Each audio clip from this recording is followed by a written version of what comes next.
A graça e a paz em nome do Senhor Jesus, amém? Amém? Boa tarde, com a alegria do Senhor, que essa graça permaneça até o segundo culto, até a eternidade. Nós estamos mergulhados nessa graça. Eu queria convidar você a ler um texto. Pega a sua palavra, pega a sua Bíblia. Sejam todos bem-vindos em nome de Jesus. Eu quero ler um texto que está lá em Efésios, capítulo 3. Novo Testamento, Efésios, capítulo 3. A partir do versículo 20. Efésios, capítulo 3, versículo 20, fala assim: Ora, aquele que é poderoso para fazer infinitamente mais de tudo que pedimos ou pensamos, conforme o seu poder que opera em nós. A Ele seja a glória na igreja e em Cristo Jesus, por todas as gerações, para todos sempre. Amém, amém, amém. Vamos orar ao Senhor mais uma vez. Pai, nós somos gratos, Senhor, por tão rica misericórdia, por tão rica graça em nosso meio, Pai. Te adoramos, Senhor, na beleza da Tua santidade. Prepara agora o nosso coração para receber da Tua palavra, Senhor. Que sejamos nessa tarde, ó Pai, edificados, inflamados, curados, libertos, Senhor, pelo poder da Tua palavra. Que ela não volte vazia, Senhor. Que cumpra-se a Sua vontade nessa tarde. Assim nós oramos, Senhor, que nós estamos preparados. E a nossa oração é: fala, Senhor, que o Teu servo, nós, servos do Senhor, estamos prontos para ouvir. Assim nós oramos no nome de Cristo Jesus. Amém e amém. Você pode se aceitar em nome de Cristo Jesus? Eu queria nessa tarde falar sobre esse seguinte tema: o céu tem mais. Amém, escutei um aleluia. O céu tem mais. O céu tem muito mais. Desde dezembro, essa palavra tem bradado do meu coração. Espírito Santo chegando a cada dia dizendo: Alex, o céu tem muito mais, tem muito mais. E esse texto de Efésios saltou, confirmou. Quando Paulo estava escrevendo para a igreja de Efésios, ele chega aqui no finalzinho do capítulo 3. Ele fala em sua oração que é aquele que é poderoso para fazer infinitamente mais de tudo que nós pensamos ou imaginamos, segundo o seu poder que opera em nós. Aí ele vai dizer: a Ele seja a glória na igreja, em Cristo Jesus, por todas as gerações. Amém e amém. Paulo, quando parou para escrever essa carta para a igreja de Éfeso, quando a gente vai seguir desde o primeiro capítulo, Paulo vem mostrar para a igreja o plano eterno de Deus, escolhendo a igreja em Cristo para a salvação. E ele orou pela igreja no capítulo 1 para que a igreja conhecesse a grandeza desse chamado, para que a igreja conhecesse a herança, o supremo poder que estava à disposição deles, estava à disposição da igreja. Quando vamos para o capítulo 2, Paulo então vai mostrar a realidade de todos. O estado de perdição, o estado de condenação que se encontrava não só os judeus, também não só os gentios, mas todos nós, escravos do pecado, escravos da carne, escravos do diabo. Ele revelou essa situação, a situação dos gentios que eram separados de Israel, mas que foram reconciliados para formar um só povo. Mas aqui no capítulo 3, Paulo está novamente orando para que a igreja venha experimentar essa gloriosa esperança. Ele ora para que a igreja possa usufruir de toda a riqueza espiritual. Paulo, ele não está aqui pedindo aquilo que não temos, não. Ele está pedindo para que Deus abra os nossos corações, os nossos olhos, para que a gente possa saber e entender aquilo que nós já temos. E assim como Paulo, a minha oração nessa tarde é essa: que essa palavra que não é minha, inflame mesmo a sua alma. Que essa palavra aqueça o seu coração. Que essa palavra abra os seus lábios. Que essa palavra apresse os seus pés para anunciar ao mundo Jesus Cristo.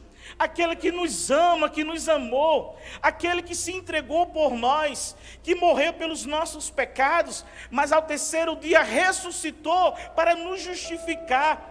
E hoje está à direita de Deus Pai, intercedendo, orando, governando, e um dia virá para buscar a sua igreja, a sua amada noiva. Era isso que Paulo estava dizendo.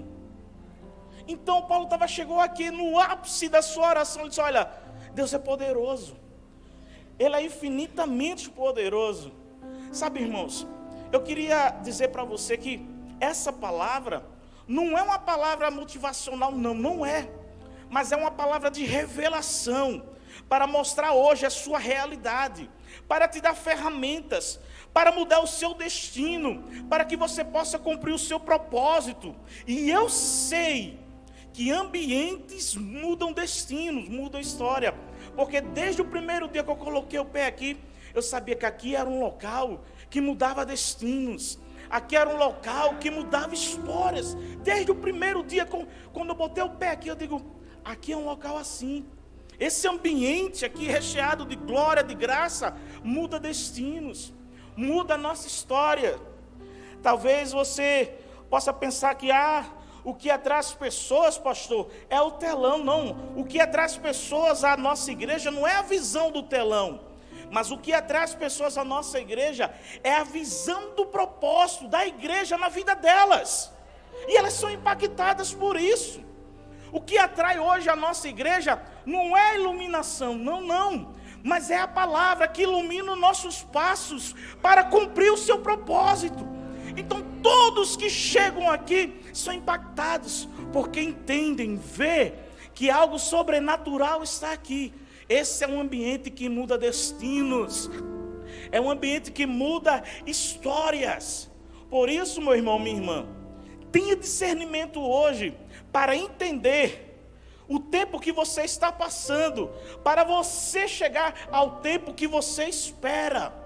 Saiba que Deus tem muito mais na sua vida. O céu tem muito mais. E para receber isso, não é através de métodos, não é através de estratégia para trazer a você a sua melhor versão. Nada disso, nada disso. Para entender isso, para receber isso, nós precisamos de atitudes, de decisões que fazem com que os céus se abram sobre nós. Quais seriam então essas atitudes? Em primeiro lugar, o céu tem mais sobre a nossa vida, mas para a gente viver isso, nós precisamos romper com os nossos limites. Sabe, o que é que vem à sua mente quando você ouve a palavra limite? O que é que vem à sua mente? Talvez você pense sobre uma barreira, sobre um empecilho, sobre um impedimento. O limite, eu posso vir até aqui. É algo que me impede de passar, algo que me impede de chegar é algo que separa. Sabe, irmãos, limites é apenas uma passagem para o teu próximo nível. É apenas uma linha que separa você para um novo ambiente, para uma nova história. E a maioria das pessoas trava em suas vidas porque elas nunca romperam em seus limites. Quando a gente vai para a palavra, a gente vê exemplos e exemplos de pessoas que romperam os limites impostos na sua vida, pelas circunstâncias. Talvez você não conheça, mas eu te aconselho a ler a história que está lá em Números, no capítulo 14, no capítulo 13 e 14. Quando Deus convocou a Moisés para enviar espias para olhar a terra prometida. E quando eles chegaram lá, viram que a terra era boa, que manava leite, mel. Trouxeram frutas, uvas, cacho de uva que precisou 2 homens carregar. Mas ao relatar, quando todos se reuniram, eles começaram a falar que não poderiam entrar naquela terra, porque até aquela terra, eles se sentiram como gafanhotos. Ele olhava para as pessoas e são gigantes, nós não podemos avançar, nós não podemos ultrapassar. aqueles espias, aqueles líderes levantaram um paredão mesmo de dificuldades para entrar na terra prometida. E foram eles mesmos que colocaram isso. Quantas pessoas não recebem aquilo que Deus tem, porque elas mesmo colocaram limites na sua vida? Eu não posso, eu não sei, isso não é para mim. Eu não tenho cultura, eu não tenho inteligência, eu não tenho condições. E elas mesmo colocaram limites na sua vida, enquanto Deus está com os céus abertos, prontos para derramar. Só que elas estão presas naqueles limites, naquelas crenças que elas mesmo fizeram. Aqueles espias influenciaram toda uma geração dizendo: nós não podemos, nós não vamos conseguir, é derrota, nós somos como gafanhotos, não vamos ultrapassar, não vamos chegar lá. Sabe, eles viram a terra, viram a promessa, mas depois eles só viram aquilo que era impedimento, aquilo que era limite. E por causa disso, toda uma geração não pôde entrar na terra prometida. Sabe por quê? Porque eles influenciaram. Ei, eu quero te dizer uma coisa: a fé do outro não define a sua fé. A fé do outro não define a sua fé. A experiência do outro não pode definir a minha experiência com Deus. O caráter do outro não pode definir o meu caráter. Sabe, nós estamos dando muito ouvido a pessoas que pregam incredulidade na nossa vida, que colocam limites que Deus não colocou. Deus te chamou, Deus te escolheu, te separou, deu o seu filho, a sua graça, a sua misericórdia, te deu uma identidade. Qual é a identidade? Mais que vencedor. Mas você não está recebendo o que o céu tem, porque você tem colocado limites. Você tem colocado limites. Deus está dizendo que o céu tem mais sobre a sua vida. A sua visão é contemplar aquilo que ninguém vê. Deixa eu te dizer algo: aquilo que ninguém vê, ninguém comenta. Pegou? Aquilo que ninguém sabe, ninguém comenta. Deus deu para você. Vai se cumprir uma hora. O que Ele quer é que você entenda e receba que os céus estão abertos, que os céus têm mais para você. Então, por favor, pare de ouvir pessoas que chegam para você e dizem: isso não é para você, isso você não tem condições. Eu prefiro ouvir, eu sempre paro para ouvir pessoas que conhecem o propósito da minha vida, aquelas que me incentivam. Deus falou com você, meu irmão? Amém, então Deus é contigo, vai na tua pequena força, eu vou orar por você. Rapaz, não tem condições não, mas se Deus falou é porque Deus vai fazer, então Deus te abençoe. É isso. Então nós precisamos romper com os limites. Apesar de todos aqueles espias, toda aquela geração ser influenciada por aqueles limites, ao mesmo texto, Números 13 e 14, fala de duas pessoas, Josué e Caleb, que quando ouviram aquela murmuração que não ia conseguir, que não era para eles, que Deus não ia abençoar, eles chegaram logo com um grito: eia, subamos, tomamos posse, porque o Senhor nos dará a vitória. Eles estavam ali focados naquilo que Deus havia dito. E qual foi a palavra que Deus tinha dito? Vão, atravesse, olhe a terra, essa é a terra que eu vou dar a vocês. Essa era a palavra. Josué e Caleb, eles romperam com aqueles limites. Sabe, eles tiveram fé na palavra de Deus.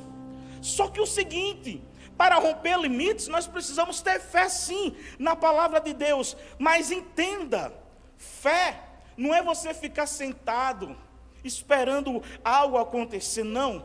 Fé se trata de você obedecer as orientações que Deus tem para você, para que você cumpra o seu propósito. Afinal, limites nunca foi o fim. É apenas uma passagem para a próxima etapa, para o próximo nível, para uma nova história. Então, se o céu tem mais, se Deus está dizendo para você que tem muito mais, por favor, não dê ouvidos à incredulidade. Rompa hoje com os seus limites. Rompa com aquilo que te prende, para que você possa viver o extraordinário de Deus. Se o céu tem mais, a segunda atitude, eu preciso romper com o meu passado. Por que romper com o meu passado? Esse é o nosso segundo culto do ano, nosso primeiro domingo do ano, nós já estamos celebrando a ceia. E eu sei que no final do ano você fez grandes planos. Eu sei que no final do ano você profetizou, você creu. Você está com grande expectativa nesse ano. Amém. Eu quero aumentar a sua expectativa, porque Deus está dizendo que o céu tem muito mais. Porque Ele é poderoso para fazer infinitamente mais daquilo que você pensou e imaginou. Ele vai fazer. Só que nós precisamos romper com o passado. Não tem como a gente entrar em um novo ano com uma velha vida. Não tem como eu querer viver o novo de Deus carregando o meu velho eu. Entenda, a gente muitas vezes, Deus abençoe, esse ano muda, esse ano não sei o quê. Entenda uma coisa, não é o ano que precisa mudar, sou eu que precisa mudar ao novo momento que estou vivendo. Sou eu que preciso mudar. Sabe por quê? Amanhã é segunda-feira, depois de amanhã é terça-feira, depois de amanhã é quarta-feira. Você vai sair para trabalhar, você vai para a faculdade, você vai para os seus negócios, para a sua empresa, seja lá o que for. Vai estar lá do mesmo jeito. O céu vai continuar azul do mesmo jeito. Sabe, os passarinhos vão cantar do mesmo jeito. Se Jesus não voltar, vai estar lá do mesmo jeito. Então não é o meu redor que precisa mudar. Sou eu, é o meu posicionamento. É o meu posicionamento. Então não tem como eu querer viver o novo de Deus com a minha velha vida, com o meu velho eu. O céu tem muito mais para mim. E eu não posso, para viver esse novo momento, carregar o meu velho eu. Sabendo disso, eu começo a me lembrar da história de Jacó.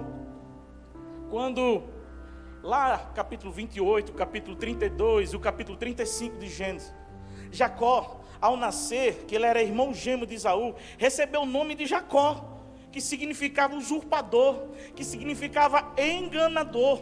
Sabe, os seus pais declararam esse nome sobre ele. E ele cresceu, teve a sua infância com esse estigma, com essa prerrogativa. Olha o enganador, vem cá. Usurpador, vem cá. Sabe, essa declaração terrível sobre sua vida. E isso se tornou uma realidade para ele. Só que, para viver aquilo que Deus tinha para ele, Deus precisou mudar o nome dele. E Deus mudou não só o nome, mas através do nome, toda a sua história. E isso fez diferença. Por quê? Lá no capítulo 32, a palavra fala que houve uma grande luta, apareceu um anjo com Jacó. E a palavra fala que Jacó lutou com o anjo. Eu já orei ao Senhor, digo, Senhor, não me deixa ver anjo. Porque se Jacó lutou com o anjo, eu agarro, eu não solto não. Eu digo, se eu ver um anjo, eu não sei o que vai acontecer, mas eu digo, eu não lá, eu faço que nem Jacó. Só sai daqui depois que me abençoar. Por isso que eu digo, Deus, nunca me mostra um anjo. Porque se eu ver, eu vejo tanta gente, o anjo está aí, o anjo está aqui. Eu digo, deixa eu ver. Porque se eu ver, eu seguro pela asa, eu seguro pelo pé, eu seguro pelo cabelo. Eu digo, só sai depois que me abençoar. E Jacó lutou uma luta. E a palavra fala que foi uma luta a noite inteira, foi uma batalha ferrenha. Mas ao amanhecer, ao alvorecer do dia, o anjo chegou e perguntou, qual é o seu nome? E não tinha como deixar passar. Eu sou Jacó. Ou seja, eu sou enganador, eu sou usurpador. Aí o anjo olhou para ele e disse, você não se chamará mais Jacó, mas se chamará Israel, aquele que luta com Deus, aquele que prevalece com Deus.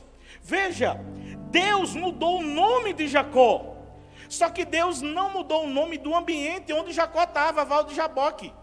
Deus mudou o nome da pessoa, mas não mudou o ambiente que ela estava.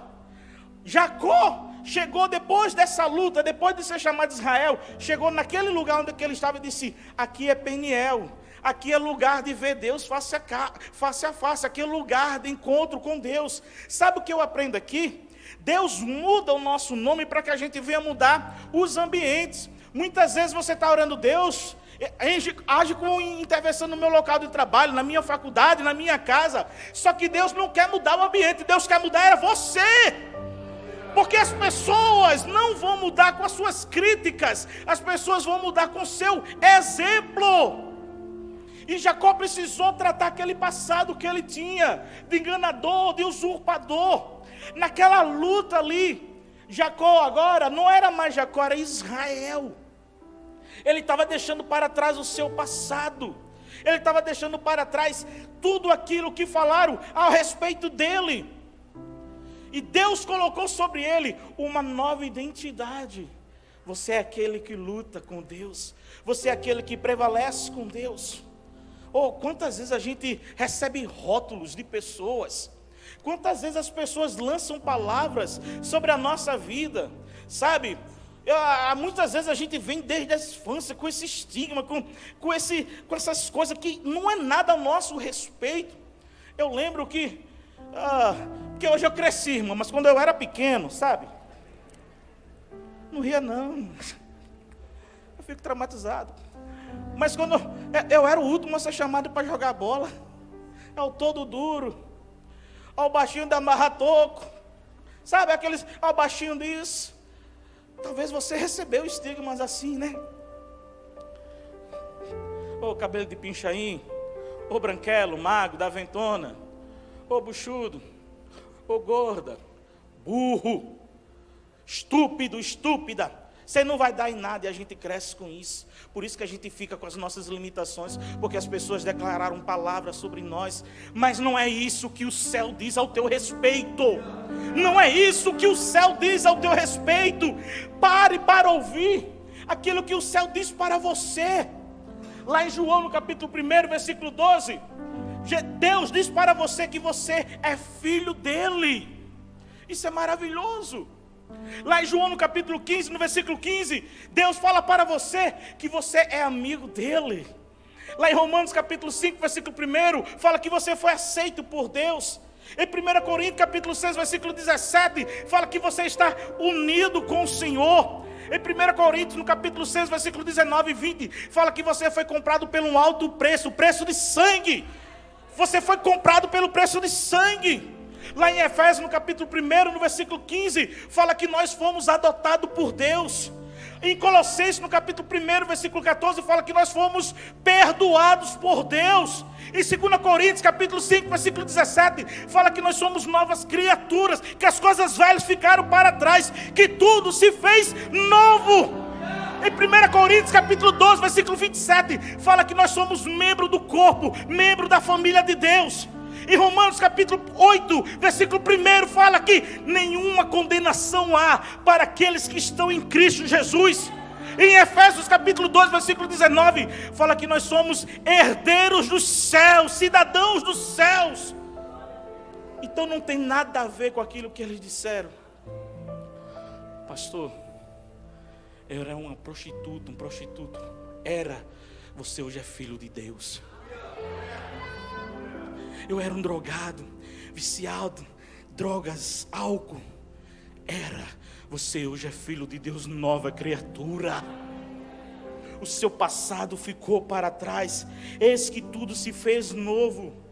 Então, se o céu tem mais sobre a sua vida, por favor, rompa com o seu passado, viva o seu presente para vivenciar aquilo que Deus tem para você. Mas você hoje está preso ainda. Está preso. Você já reparou na quantidade de pessoas que vivem na inércia, que vivem paradas, que não conseguem nada, não conseguem evoluir em seus projetos, não conseguem evoluir nos seus planos, sabe, nos relacionamentos, sabe, até mesmo na vida profissional e ministerial. Ela não consegue se afirmar. É uma vida cercada de dúvidas, de crenças que limitam a sua vida. Por quê? Porque essas pessoas estão presas no passado, sobre aquilo que as pessoas falaram sobre ela. Seja o teu pai, seja a tua mãe. Eu sei que doeu, mas passou. Hoje é um novo dia, é um novo tempo. E Deus está declarando: eu tenho muito mais sobre a sua vida. Viva o presente, olhando para o futuro e não para o passado. Não para o passado. Eu quero que você entenda nessa tarde que o seu propósito é muito maior do que a sua história. É muito maior. Não deixe que as experiências sofridas, sim, sofridas, venham determinar a sua ação para o futuro. Não, se o céu tem mais, eu estou rompendo hoje com o meu passado. Eu quero um novo de Deus, eu quero mais de Deus. Se o céu tem mais sobre a minha vida, creia. Você precisa sair daqui com essa convicção que tem muito mais. E tudo que nós precisamos é ter essa fé. Só que não é uma fé triunfalista, não. Não é fé na fé, não. É uma fé que vai além da compreensão humana. Por exemplo, quando a palavra fala que Pedro andou sobre as águas naquela tempestade na madrugada, ele andou sobre as águas. Mas ele não andou sobre as águas por causa da fé. Ele andou sobre as águas porque Deus, Jesus Cristo, lançou uma palavra. Vem. E por causa daquela palavra, Pedro foi. Isso sim é fé. Sabe, não é você viver pedindo, Senhor, me dá um sinal. Você é crente sinaleiro? Você só dá um passo se Deus mostrar um sinal. Ah, Deus, me dá um sinal para isso, me dá um sinal para aquilo. Você precisa acreditar na palavra de Deus sobre a sua vida. Aí você está aí com a vida parada porque você está pedindo sinal. E Deus está dizendo, mas eu não vou dar. Você precisa ter fé, você precisa agir. Eu lembro de um momento na minha vida. Eu não gosto muito de falar da minha vida nas pregações, mas minha esposa, rapaz, você tem tantas experiências, mas eu não gosto. Eu gosto de pregar a palavra. Mas deixa eu contar uma experiência aqui. Há muitos anos atrás, Deus falou comigo, eu precisava tomar uma decisão. Eu digo, Senhor, se é para eu tomar essa decisão, por favor, fala com a minha esposa. Uma decisão que cabia a mim, cabia a minha família. Então, eu não vou nem dizer nada para ela. Um ano depois, Deus falou com a minha esposa. Um ano depois. Quando Deus falou com ela, ela chegou, filho, eu acho que a gente precisa tomar essa decisão. Eu digo, amém, agora nós vamos orar. Um ano depois. Depois de 4 anos, foi que Deus deu a resposta. 4 anos. Eu já estou no 7º ano, porque a visão daquilo que Deus falou comigo ainda não se cumpriu. Mas eu precisei levar 4 anos para tomar uma decisão. Sabe por quê? Porque Deus deu uma palavra. E a gente não pode, debaixo de uma palavra, ser menino. A gente não pode, debaixo de uma palavra, ser neófito. Sabe, agir pela emoção. Sabe, a palavra quando fala lá em Gênesis, no capítulo 15, quando Deus chegou para Abraão precisava crer no sobrenatural de Deus, que existia algo mais. Deus precisou tirar Abraão da sua tenda e disse, Abraão, sai da tenda. Agora, olha as estrelas no céu. Deus precisou abrir os céus, mostrar as estrelas, para que Abraão compreendesse. Sabe, vai ter situação na nossa vida que a gente vai ter que sair de um ambiente para poder enxergar a visão que Deus tem para a gente. Alguém recebeu essa palavra? Compreendeu? Vai ter momento que você vai precisar sair de um ambiente para Deus mostrar aquilo que Ele quer para você. O problema é que a gente está muito preso na nossa vidinha rotineira. Isso aqui eu amo, eu não largo. Está aqui o meu passado, a minha vida. E Deus precisou mostrar para Abraão, Abraão, eu tenho algo sobrenatural. O céu tem mais sobre a sua vida, mas eu preciso tirar desse ambiente. E Deus chegou, levou ele para fora e disse, olha, você vai ser pai, Abraão. Ele começou a mostrar aquilo que iria fazer. E Abraão creu. Abraão teve fé. Abraão é até chamado o pai da fé. E por ele crer, está lá em Gênesis no capítulo 15, lhe foi imputado como justiça de Deus, porque ele creu naquela palavra. Só que ao ter aquela imagem que Deus iria trazer sobre a vida dele, algo sobrenatural, filho, porque Abraão já era velho, 75 anos quando Deus falou com ele, e ele só foi ter filho com 100. Aí tu ora hoje e já quer que aconteça amanhã, né, crente? Tu ora hoje e já quer que aconteça amanhã. Deus está falando com alguém aqui, espere com paciência no Senhor, porque Ele já ouviu o seu clamor. Deus não tarda nem se adianta, é no tempo certo, é no tempo dEle. Há tempo para todo propósito debaixo do céu, é no propósito dEle, é aqui, é no meu tempo. Quando Abraão ouviu aquela palavra, que ele seria pai, que ele teria filho, a palavra fala que ele preparou um novilho, que ele preparou um holocausto para Deus, e assim aconteceu. Só que, de repente, se escureceu tudo. A palavra fala que houve densas trevas. Naquele momento ali, Abraão temeu. Abraão ficou com medo, Abraão não estava enxergando mais nada, mas o de repente de Deus aconteceu. A palavra fala que uma tocha flamejante passou por Abraão, consumiu o holocausto, iluminou todo aquele lugar. Sabe o que é que eu aprendo aqui? Vai ter momento na nossa vida que muitas vezes a gente não vai conseguir olhar à nossa frente, que decisão tomar, que passo dar, que eu vou para a direita, eu vou para a esquerda, eu continuo para... Vai ter momentos assim, que você vai se ver como Abraão. Meu Deus, eu não estou enxergando nada, eu não sei o que fazer. Mas virá sobre você uma tocha flamejando, mostrando, iluminando o caminho para onde você deve seguir. Uma voz irá para você, assim como foi com Abraão. Quando aquela tocha passou, ainda falou: eu tenho uma aliança contigo, Abraão. Nos seus piores momentos, de indecisão, onde o seu coração vai temer, Deus vai chegar para você e vai dizer: eu tenho uma aliança com você, não temas, eu tenho essa aliança. Deus está dizendo para mim, para você, que o céu tem muito mais, só que a gente precisa viver além das circunstâncias. Nessa palavra de Gênesis 15 para Abraão, sobre que ele ia ser pai de multidões, que ele teria filho, a palavra fala que a sua esposa Sara escutou atrás da porta. Ela escutou aquela palavra sobre Abraão. Quando Deus falou para Abraão que ele teria filhos, a palavra fala que Sara riu. Acho que ela olhou para ela: oxe, sabe como a gente não nasce? Oxe, como? Oxe, que negócio é esse? Oxe, que é isso? A palavra fala que Sara riu. Só que ela não contou para ninguém, ela riu consigo mesma. Deus chegou para Abraão: Abraão, será que tem alguma coisa impossível para mim? Há alguma coisa demasiadamente impossível para mim? Sara olhou para ela e disse: eu já sou velha, mulher velha, meu marido já é velho, não existe mais vida no meu ventre, não existe mais vida no meu interior é seco. Só que Deus ouviu aquilo, viu a atitude de Sara. Deus chegou então, liberou uma palavra para Abraão: daqui a 1 ano, Abraão, você terá um filho. Daqui a 1 ano eu voltarei aqui, você e Sara estarão segurando um bebê em suas mãos. Deus estava dizendo que daquele ventre, onde não podia gerar vida, depois daquela palavra, iria gerar vida.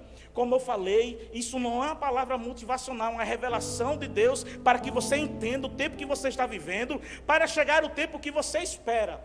Daqui a 1 ano,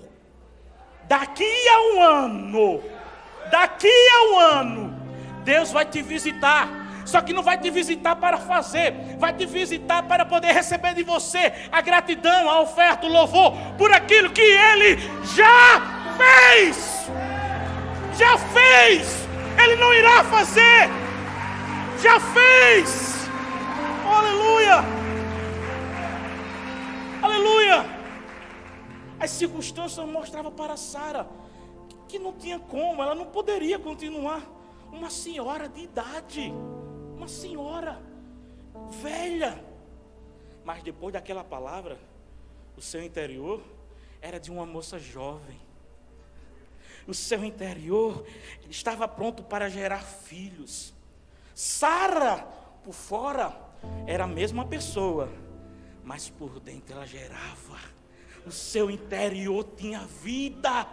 Sara não alegou, quando ela disse, alegou a esterilidade, não. Ela não disse não, mas ela olhou para si, sabe, eu sou muito velha, não tenho condições. Ela olhou para aquilo que estava fora, mas Deus estava tratando algo dentro. Enquanto você está orando para Deus resolver um monte de coisa aqui fora, Deus está tratando coisas aqui dentro de você. Sabe por quê? Porque eu quero liberar essa palavra sobre a sua vida. Você que olha para si, pastor, você não me conhece, minha vida é seca. Tem semana que eu sou crente, tem semana que eu não sou crente, não. Eu estou deixando a vida me levar, a vida leva eu. Eu já não tenho esperança, já não tenho expectativa nenhuma. Quando eu vejo as pessoas falar de 2024, eu não tenho expectativa nenhuma. Porque olha a minha realidade, você está como Sara.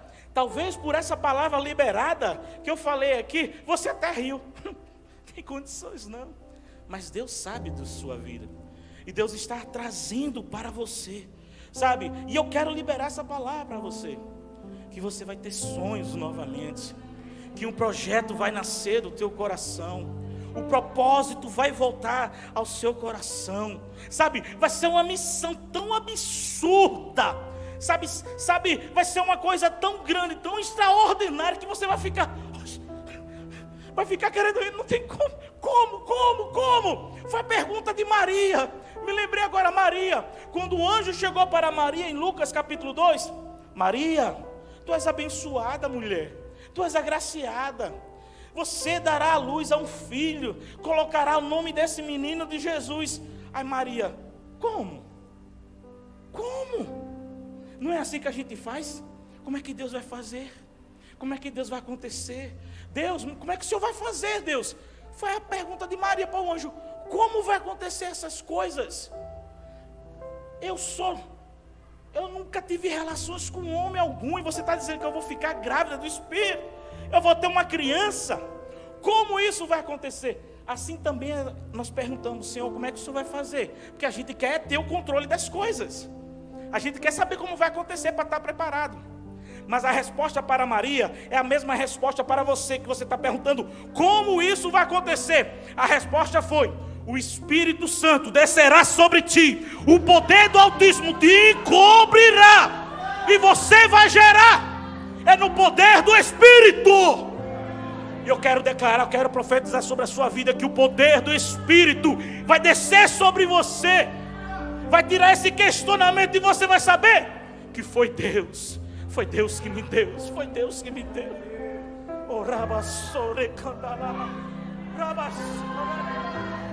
Oh, foi Deus.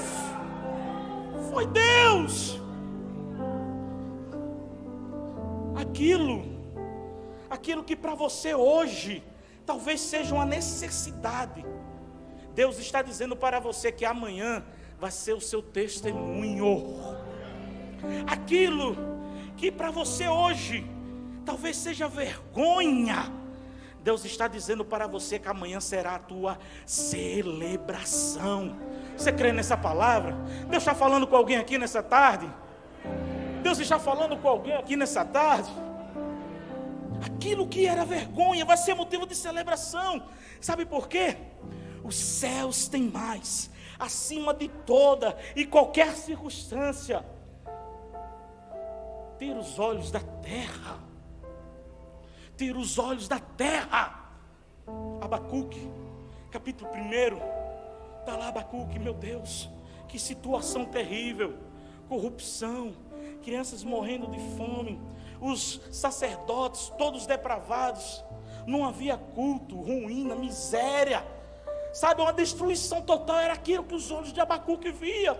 Aí no capítulo 12 ele disse: eu vou subir, eu vou orar. Tem alguma coisa. E quando ele subiu para orar, capítulo 2, a palavra fala que Deus falou com ele, e ele colocou no propósito: eu só saio daqui quando o Senhor falar comigo. Aí Deus disse: olha, a visão vai se cumprir no tempo certo, mas se tardar, espere. É isso que Deus está dizendo para mim e para você. A visão, o propósito, o milagre, a promessa vai se cumprir. Se tardar, espere. Aí você vai ver o Abacuque agora. Desceu da torre de vigília todo feliz. A glória vai cobrir, a glória do Senhor vai cobrir a terra.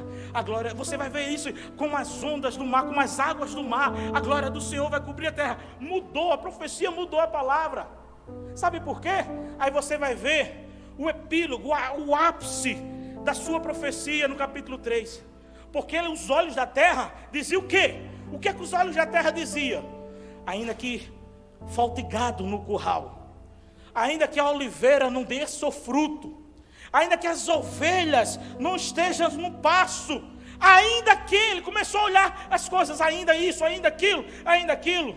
Talvez você está vendo isso. Ainda que meu marido não seja convertido, ainda que a minha família não esteja na igreja, ainda que a porta de emprego não se abriu, ainda que a porta, sabe, você vai dizer, ainda que, faça como Abacuque, ainda que essas coisas aconteçam, eu todavia me alegrarei no Senhor, no Deus da minha salvação. Eu me alegrarei.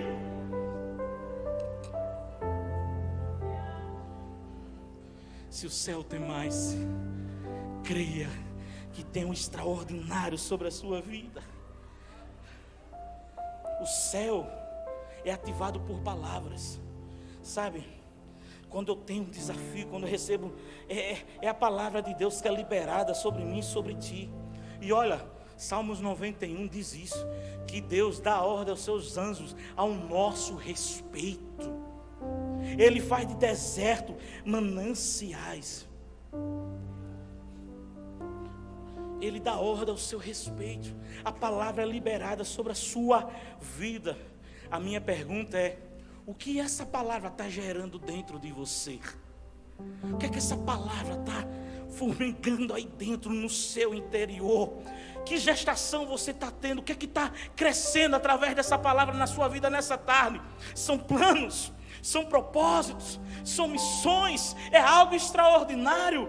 E que bom, porque Deus está dizendo para mim e para você: se está acontecendo isso aqui dentro, é porque o céu tem mais, porque Ele é poderoso para fazer infinitamente mais de tudo que nós pensamos ou imaginamos. Aí Paulo completa: segundo o seu poder que está gerado em nós. Ah, meu irmão, aí talvez você está aí: Deus, me dá unção, me dá unção. Que unção? Que unção? Peça a Deus missão, peça a Deus propósito para viver a sua vida, sabe? Eu lembro de uma chave que virou na minha vida. Uma madrugada, o Senhor sempre me acordou de madrugada, mas aquele dia o Senhor me acordou e eu fui para a sala e eu tive uma visão de Deus para a minha vida, em 4 momentos. Sabe, irmãos, tem visão que acontece quando você está dormindo, sonhando. Deus revela isso. A gente vê isso na vida de José. Deus falou com José através de sonhos. Tem visão que nós temos quando nós estamos no êxtase do Senhor, quando nós caímos mesmo na unção. Deus dá a visão para a gente ali, sabe? Tem, como foi com o profeta Ezequiel. Mas tem visão que parece que Deus abre um telão assim, ó. E aconteceu assim na minha vida. Eu na sala, eu começando a ver coisas da minha vida, cada momento, Deus isso, Deus aquilo, Deus aquilo, Deus aquilo, Deus aquilo. Sabe, quando eu vi tudo aquilo, porque era para mim. Deus estava direcionando para mim aquele momento que eu estava vivendo. Eu disse: Senhor, eu não preciso de unção, eu preciso entregar a minha vida, porque a unção eu peço hoje, mas eu tenho que pedir amanhã. Eu bebo hoje, mas eu tenho que pedir amanhã. Talvez você está hoje pedindo: Senhor, me dá unção, por favor, não peça unção, peça propósito, peça missão, porque a unção vai ser derramada de acordo com o propósito na sua vida, de acordo com a missão da sua vida, de acordo com o plano de Deus na sua vida. O céu tem algo extraordinário para você.